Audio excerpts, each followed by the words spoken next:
ঘাস খেয়েছে মানুষে, শুনেছেন কোনোদিন জীবনে মানুষে ঘাস খায়? ঘাস খেয়েছে।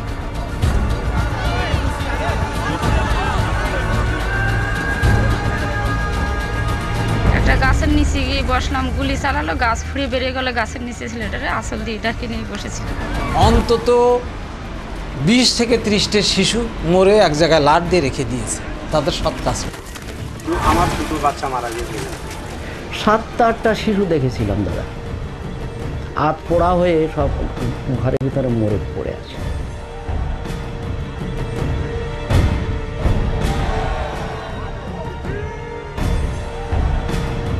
আর কিছু মেয়ে ছেলে ওদের তো ছুটে পালিয়ে যাচ্ছে, সেই মেয়ে ছেলেদের চুলের মুঠি ধরেছে, বানি গাছের গায়ে নিয়ে দিয়ে দাঁতানের কোপ দিয়েছে। আমি যেটা দেখেছি অনুমানে 30, 35, 40 জন মরেছে।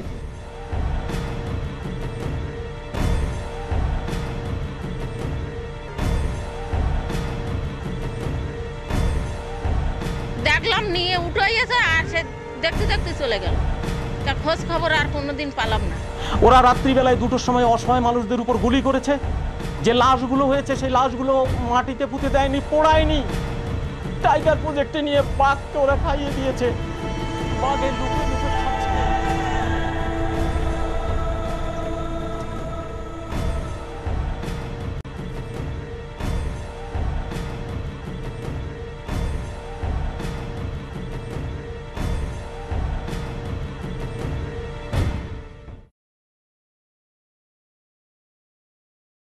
1963 সাল 64 সাল দণ্ডকারণে আমরা ছিলাম।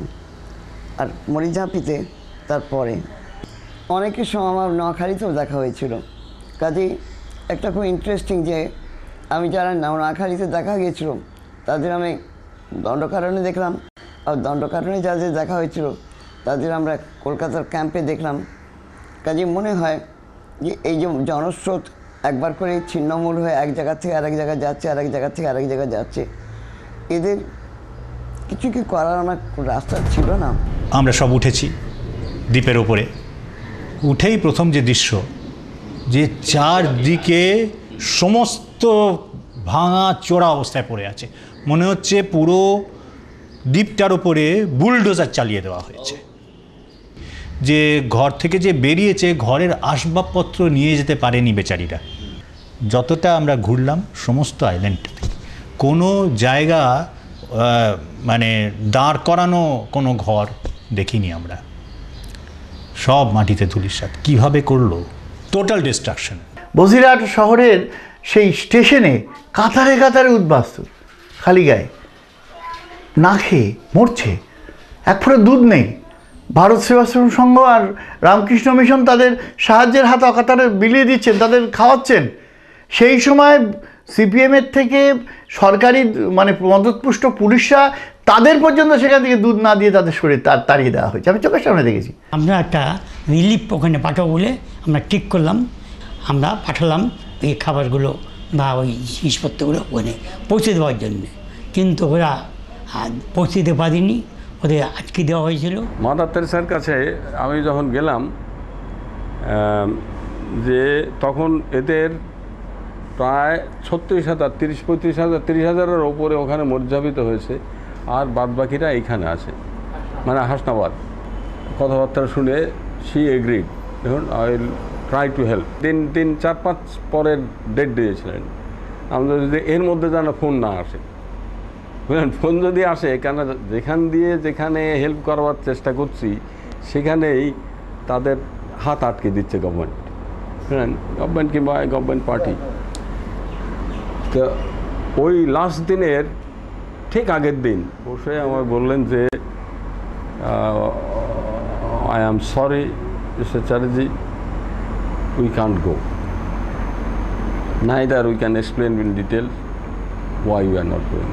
সিএম তারকুন্ডে, যিনি সিটিজেন্স ফর ডেমোক্রেসির সেক্রেটারি ছিলেন, তিনি একটা ডেলিগেশন পাঠাবে ঠিক করেন। তাদের একটা টিম আসার কথা ছিল, তারা মরিচঝাপিতে যাবে। কিন্তু জ্যোতি বোস হঠাৎ দিল্লিতে গিয়ে তারকুন্ডের বাড়িতে হাজির হলেন, বললেন রিফিউজি আমাদেরও ইন্টারেস্ট আছে, তারা বন কাটছে, সুতরাং আপনি ওখানে যাবেন না। সমস্ত অদ্ভুত অদ্ভুত সব রিপোর্ট তখন প্রচার হয়েছিল কি না, ওখানে বিদেশি চক্রান্তের একটা ঘাঁটি তৈরি হচ্ছে, ওখানে ট্রেনিং দিচ্ছে, ওখানে রাষ্ট্রবিরোধী কার্যকলাপের কেন্দ্র হয়ে তৈরি হচ্ছে, ওখানে বাইরের থেকে লোক এনে বাংলাদেশের থেকে লোক এনে ওখানে বসাবার চেষ্টা হচ্ছে, নানান রকমের আজগুবি সমস্ত রিপোর্ট দিয়ে। সেই সময় কেন্দ্রীয় একটা শাখা, গোয়েন্দা শাখা, তারা কিন্তু একটা রিপোর্ট দিয়েছিল যে এই রিপোর্টগুলির সাথে বাস্তবের কোনো মিল নেই। ভাষাটা এই ছিল যে এই রিপোর্টগুলির সাথে বাস্তবের কোনো মিল নেই। সংবিধানে আরও একটা বিষয় আছে যেটা খুব গুরুত্বপূর্ণ, সে হচ্ছে যে রাজ্যের আইন শৃঙ্খলা ব্যবস্থা রাজ্য সরকারের হাতে হলেও সেখানে যদি মানবিকতার চরম উল্লঙ্ঘন হয়, 1, 2 হচ্ছে তারা যদি তপশিলি জাতি বা তপশিলি উপজাতি হন, তাদের উপর অত্যাচার হয়, তাহলে কিন্তু বিষয়টা পার্লামেন্টে তোলা যায়। যে মানুষগুলোকে মানে উদ্বাস্তু থাকতে থাকতে একদম ডিজেনারেট করে গেছে। এবং এই আমরা কলকাতার আশপাশে যে পিএল ক্যাম্পগুলো দেখতাম, পার্মানেন্ট লাইবিলিটিস ক্যাম্প, ধুবুলিয়া ইত্যাদি, যেখানে একটা কমপ্লিট ডিজেনারেশন হয়েছিল রিফিউজিদের, সেই জায়গায় এটা একটা এত পজিটিভ, যেটা আমাকে ভীষণভাবে নাড়া দেয় যে আমি আমার জীবনে এত সংগঠিতভাবে একটা গঠনমূলক কাজ, সত্যি কথা বলতে কি জিরো থেকে একটা জিনিসকে এরকম একটা সম্পূর্ণ মানে হাজারের ওপর লোকের বসতি তৈরি করা, প্ল্যান করে রাস্তা, তার দুপাশে ঘর, একটা যেন প্ল্যান টাউনশিপ গড়ে উঠছে। যে যদি কোনো ট্রেসপাসারও হয়, except according to procedure established by law, তাকে ওঠানো যাবে না। এইটা একটা standard legal concept and established legal concept. এই নিয়ে আমরা অনেক সময় যাই, শরণাপন্ন হই জজ সাহেবদের যে এই ব্যাপার হয়েছে, এবং সেখানে আমাদের রুলও পাই, রুলটা অ্যাবসলিউটও হয়ে যায় যে ট্রেসপাসারও যদি হই তাহলেও আমাকে except according to procedure established by law আমাকে ওঠানো যাবে না। তো এখানে তো তার থেকে বেশি আমরা এখানে এতদিন বসবাস করছি, ট্রেসপাসার নয়, আমাদের ডেকে আনা হয়েছে, থাকতে দেওয়া হয়েছে, আমাদের বিভিন্ন বেকারির লাইসেন্সের, নৌকোর লাইসেন্স এগুলো দেওয়া হয়েছে, সুতরাং ট্রেসপাসারের কনসেপ্ট আসছে না। যদি আমরা এখানে বসতিও করে থাকি, যদি আমি ধরে নিচ্ছি যে সেই বসতিতে আমাদের হয়তো কোনো অনুমতি নেই, যদি এরকমও হয়, এখানে তো রয়েছে, তবুও আমাকে মেরে ধরে আগুন লাগিয়ে ঘরবাড়ি ভেঙে দিয়ে ডান্ডা পিটিয়ে ওঠাতে পারবে না। যখন আমাদের এই রিট ফাইল করা হয় বা যখন এইসব নিয়ে আলোচনা শুরু হচ্ছে, তখন এই ডাইরেক্ট এভিডেন্সগুলো আমাদের উকিলদের কাছে আমরা দিতেই পারি। তা দিলে কিন্তু এই গোটা রিটের চেহারাটা অন্যরকম হয়ে যেত। এবং শুধু তাই নয়, যেরকম শুনতে পেলাম মিস্ট্রেনের কাছ থেকে, যে কোর্টের যে ইনিশিয়াল ডাইরেকশন সেটা ছিল কিন্তু এভিডেন্স কালেকশনের জন্য। সাধারণত এইসব ক্ষেত্রে ডাইরেক্ট এভিডেন্স পাওয়া যায় না, হিয়ারসে বেশি। কিন্তু এখানে শুধু যারা করছেন এবং তারা হচ্ছেন তখনকার দিনে রুলিং পার্টির সঙ্গে যুক্ত। যে প্রধানের কথা আপনি বললেন যার এভিডেন্স আছে, সে এমন নয় যে অপোজিশনের লোক ছিল সে এসে এখন করছে, সে ওই দলের সঙ্গে যুক্ত। এবং সে কিন্তু এই যে উদ্বাস্তু সমিতি তখন যা করা হয়েছিল তাদের সঙ্গে ডাইরেক্টলি যুক্ত ছিলেন না, উনি ওই অঞ্চলের প্রধান ছিলেন এবং বিদেন রুলিং পার্টির একজন সদস্য ছিলেন। তা সেই জন্য তাকে তো উড়িয়ে দেওয়া যাবে না। সাধারণ মানুষের বোধহয় জানার একটা অধিকার আছে যে এরকম ঘটনা কেন হলো, কি হলো, কিভাবে হলো এবং এর প্রতিকারটা কোথায় হতে পারে। 125 বর্গ কিলোমিটার ব্যাপী মরিচঝাঁপি দ্বীপটি কি আদৌ বন দপ্তরের অধীন ব্যাঘ্র প্রকল্প অথবা সংরক্ষিত বনাঞ্চল? বামফ্রন্ট সরকার তো এই কথা বলেই প্রচার করছেন, কিন্তু সরকারি মানচিত্র কি বলছে? এই মানচিত্র তৈরি করেছেন ভারত সরকারের ন্যাটমো সংস্থা, এবং তারা হচ্ছে আবার সার্ভে অফ ইন্ডিয়া যারা হচ্ছে অরিজিনাল অর্গান যে সংস্থা, তারপরে নির্ভর করে এই ম্যাপটা তৈরি করে। এই বাঁদিকের ম্যাপটাতে হচ্ছে আমাদের ফরেস্ট ডিপার্টমেন্ট, যেখানে মানুষের বসতি সেটা হচ্ছে দেখবেন আপনার হলুদ, যেখানে একটু শহর অঞ্চল সেটা একটু পিঙ্ক কালারের, যেখানে স্যাংচুয়ারি আছে সেটা দেখুন ওই জালের মতো রয়েছে, প্রিমিটিভ জোন যেটা সেটা একটা ভাগ করা হয়েছে। কি করে এই জায়গাকে বলা হয় যে তারা এখানে একটা সংরক্ষিত বনাঞ্চলে ঢুকেছে বা ব্যাঘ্র প্রকল্পে ঢুকেছে, এটা সম্পূর্ণ মিথ্যা কথা। প্রায় 7 লাখ বাস্তুহারা পরবর্তীকালে এসেছিল দেশ স্বাধীন হওয়ার পর, তাদের দেখবার কেউ ছিল না। পাঞ্জাবের যারা এসেছিল তাদের সবাই দেখেছে, তাদের কোনো আইন অমান্য বা কিছু করতে হয়নি আন্দোলন। ভালোই, তারা আমাদের নাগরিক, ভালোই করেছে। কিন্তু যে মিনিস্টার ছিলেন তিনি বিধান রায় তাকে বলেও কিছু করাতে পারলো না। তাই তাদের জন্য আমরা বিরাট সংগ্রাম করেছি, তাদের পুনর্বসতির জন্য। কিন্তু কি এমন ঘটনা ঘটল যাতে এমন নৃশংসভাবে জ্যোতিবাবু ওদের তাড়ালেন?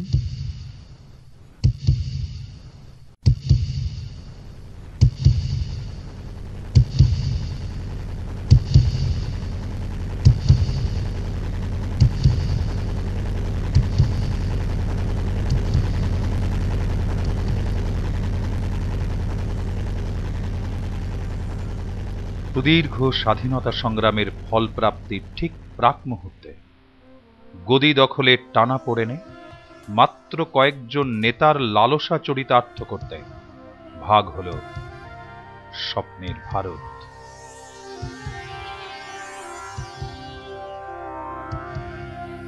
এপার গেল ওপারে, ওপার এলো এপারে, নাম হল শরণার্থী।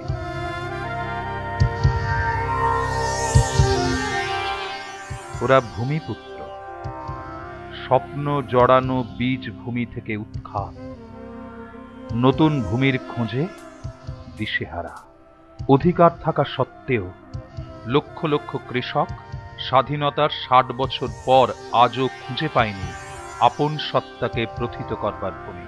অথচ 47-এর 15ই আগস্ট তৎকালীন প্রধানমন্ত্রী জওহরলাল নেহরু বলেছিলেন, সাম্প্রদায়িক কারণে অথবা প্রাণ ও সম্পত্তি রক্ষার জন্য যদি হিন্দুরা চলে আসতে বাধ্য হয়, ভারত সরকার তার দায়িত্ব নেবে।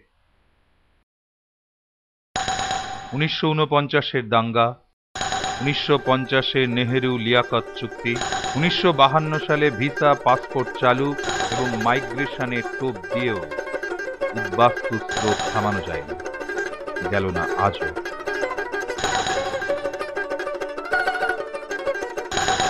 1974-এ মানা শহীদ ভাটা, 75-এ বারুদ ক্যাম্প, পশ্চিমবঙ্গের বাগজোলা, এমন দৃষ্টান্ত অগুন্তি। কেমন ছিল ক্যাম্প জীবন? লক্ষের উপরে লোক ছিল এক এক ক্যাম্পে। তো সেই সমস্ত লোকগুলি সবসময় নিজেদের যে যন্ত্রণাগুলি সেটা অনুভব করত।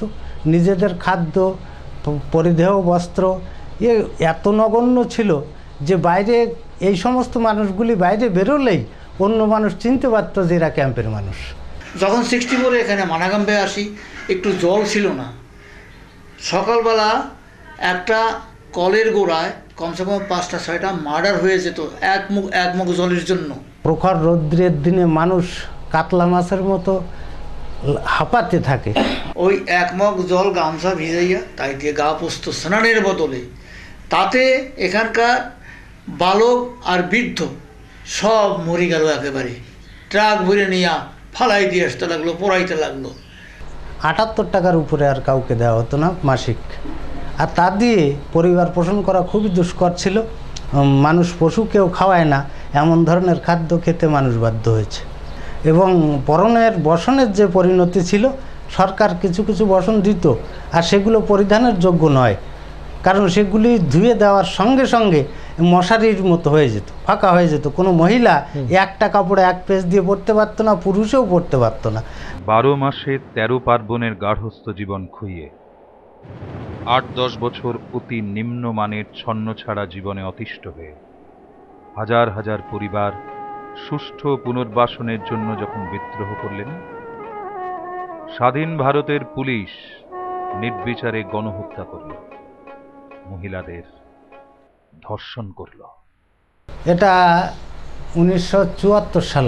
এই সংঘর্ষটা শুরু হয়েছিল শুধু বাংলার বাইরে পুনর্বাসন দেওয়ার যে গাড়ি, সেই গাড়িগুলি ক্যাম্পে যাওয়ার সঙ্গে সঙ্গে ওখানকার যারা ক্যাম্পবাসী উদ্বাস্তু তারা ওই গাড়িতে উঠতে মানা করে দেয়। মানা করে দেওয়ার সঙ্গে সঙ্গে সামরিক শক্তি প্রয়োগ করে তাদের যে সমস্ত আসবাবপত্র সেগুলি নিয়ে গাড়িতে তুলে দেওয়া হয়। এইবার মানুষ তোলার জন্য ওই সিআরপিএফ জওয়ানদের দিয়ে প্রথমে খুব হেঁচড়া হেঁচড়ি টানা হেঁচড়া ওদের মধ্যে চলে, শেষ পর্যন্ত টিয়ার গ্যাস দেওয়া হয়, তারপরে ফায়ার শুরু হয়। দণ্ডকে যে অঞ্চলগুলোকে গ্রাম ভাগ করে দেওয়া হলো তার সঙ্গে জেলখানা বা কয়েদখানার সেলের কোনো তফাৎ নেই। MV1, MV2 অর্থাৎ মালকানগিরি ভিলেজ নাম্বার 1, নাম্বার 2 এভাবেই গোটা দণ্ডকের বাঙালি উদ্বাস্তুদের আজও গণনা করা হয়।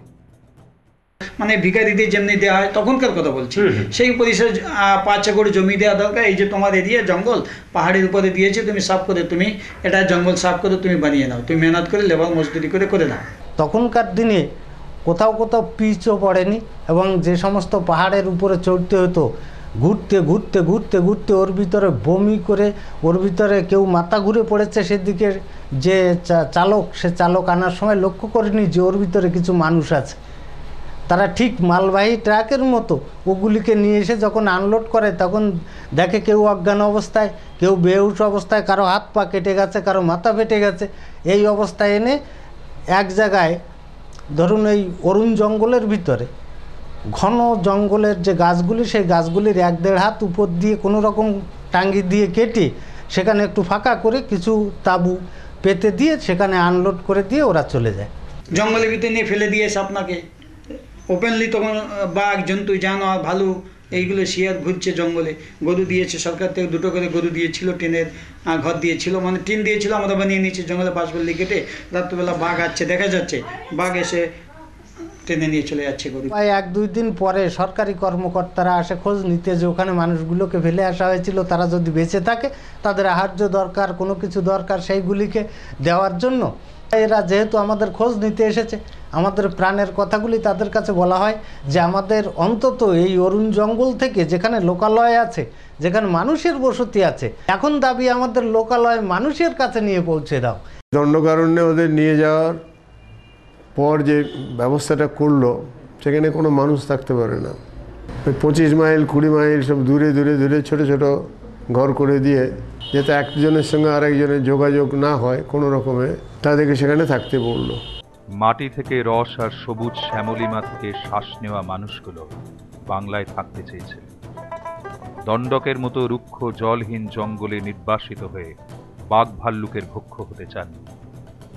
জ্যোতি বসু 13 জুলাই 1962-তে তখনকার খাদ্য পুনর্বাসন মন্ত্রী প্রফুল্ল সেনকে চিঠিতে জানালেন, সরকার বারবার বলছেন এ রাজ্যে পুনর্বাসনের জন্য 1 তিলও জায়গা নেই। তথাপি আমি মনে করি সরকারের অভিপ্রায় থাকলে উদ্বাস্তুরা এ রাজ্যে পুনর্বাসন পেতে পারেন। সমর মুখার্জি ছিলেন অবিভক্ত কমিউনিস্ট পার্টির MLA। তিনি 27 জুলাই 1961-তে প্রধানমন্ত্রী জওহরলাল নেহরুকে চিঠি লিখেন। উদ্বাস্তুদের অভিযোগ, পশ্চিমবঙ্গে উদ্বাস্তুদের যথেষ্ট সুযোগ থাকা সত্ত্বেও তাদের জোর করে দণ্ডকারণ্যে পাঠানো হয়েছে। তার বিরুদ্ধে এই আন্দোলন।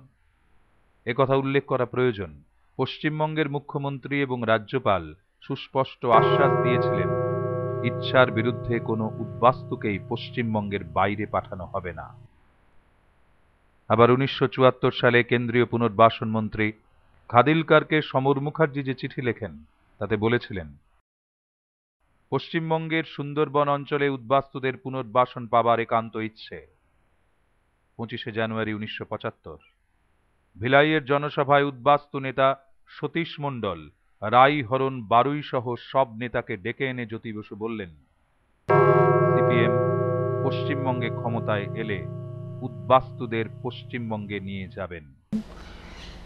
এবং এই সময় বামফ্রন্টের তরফ থেকে আমরা কেউ কেউ তাদেরকে কথাও বললাম সেখানে গিয়ে, যে তোমরা পশ্চিমবাংলায় ফিরে এসো, আমরা সুন্দরবনে মরিচঝাঁপি একটা জায়গা তোমাদেরকে থাকবার ব্যবস্থা করব। এই রাম চ্যাটার্জি, সতীশবাবু, আরও কয়েকজন উদ্বাস্তু নেতা মালকানগিরিতে এলেন। এসে বিভিন্ন জায়গায় সভা সমিতি করে বললেন যে আপনাদের এখানে থাকার কোনো প্রয়োজন নেই, আপনাদের পশ্চিমবাংলায় ফিরিয়ে নিয়ে যেতে আমি এসেছি। মন্ত্রী মহাশয় বললেন, পশ্চিমবাংলার 5 কোটি মানুষের 10 কোটি হাত উঁচু করে হাত তুলে আপনাদের আহ্বান করছে, আপনারা পশ্চিমবাংলায় চলে আসুন। এবং সেই মিটিংয়ে ওনার ভাষণ শুনেছিলাম রাম চ্যাটার্জির, যে মাতৃভূমি আজ দু হাত তুলে ডাকছে, ওরে অবুজ সন্তান তোরা ছুটে আয়। কিরণময় নন্দ সেদিন বলেছিলেন বক্তৃতা মঞ্চে দাঁড়িয়ে একদম প্রকাশ্যে, ঠিক এই ভাষাটাই ব্যবহার করেছিলেন, যে আপনারা যদি এখান থেকে পশ্চিমবাংলায় চলে যান, পশ্চিমবাংলার 5 কোটি মানুষ 10 কোটি হাত দিয়ে আপনাদের অভ্যর্থনা জানাবে। উনি আরও বলেছিলেন, শুধু আপনাদের মালকানগিরিতে আমি আসেনি, আমি সারা ভারতবর্ষে ঘুরবো, অনেক জায়গায় ঘুরেছিও। সব উদ্বাস্তুদের আমি একই কথা বলছি, সবাইকে আমি পশ্চিমবাংলায় নিয়ে যাব। আমাদের মুখ্যমন্ত্রী আমাকে পাঠিয়েছেন আপনাদের এই খবর দিতে, আপনাদেরকে নিয়ে যেতে। এমন আশ্বাসের পর উদ্বাস্তুদের চোখে বাঁচার স্বপ্ন উজ্জ্বল হয়ে উঠল। তাদের চোখে চোখ রেখে শুনুন তাদেরই কথা। রাম চ্যাটার্জি বাবুর ওই মিটিংয়ে আমার বাবার হাত ধরে ধরে আমি মিটিংয়ে আসছিলাম, এবং সেখানে যে সুন্দরবনে আমাদের যেতে হবে, সেখানে থাকতে হবে, এই যে একটা জনজাগরণ হয়েছিল, তাতে সবাই বেশ উল্লসিত। সে মিটিংয়ে আমি ছিলাম। বড় আশায় বুক বেঁধেছিলেন ওরা, ভুলে গিয়েছিলেন